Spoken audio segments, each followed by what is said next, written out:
Nitondra ny fahitany momba ilay resaka mandeha amin'ny fikambanana Fizafoto ny solombavambahoaka Mironzy Philibert nambarany tao anatin'izany fa tokony hijoro hatrany amin'ny tarigetra n'ity fikambanana ity dia ny ampandroso ny faritany Toliara. Toy izao ny fanazavana. Miantso ny firaisan-kina eo amin'ny zanak'androy ny solombavambahoaka Mironzy Philibert nambarany nandritra ny fiona amin'ny mpanao gazety androany fa tsy olombitsy no ampisamaka ny firaisan-kina n'androy amin'ny Fizafoto izay fikambanana mikendry ny firaisan-kina ho an'ny fampandrosoana ny faritany Toliara.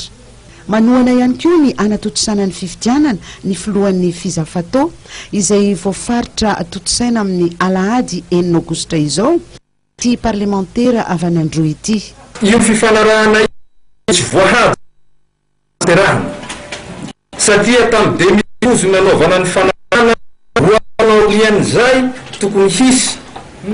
ny fanoloana ny bureau ny Fizafoto nahoana zay tsy natao tsy nitanteraha ary zay fifanarahana zay koa dia nasiana resaka fa ampidirina taty ny Fizafoto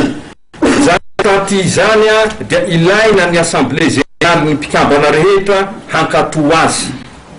tsy nisy zay ary tsy natao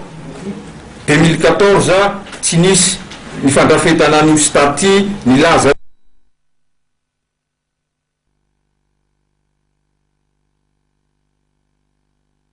zay voavoizina ny fifanarahana zay fa nodinganina tsy nitanterahina ary tsy natao tamin'ny 2014 ka zany lazany any tsy maripototra zany fa tokony atao pahindrena ny zavatra rehetra atao ka zahay dia manapitrantsa sy manamafy eto fa ny firaisan-kina ny fifankatiavana ny firahalahina izay no antony ampisina ny fikambanana fa tsy natao hampirafesa hampifandrafina ny samby far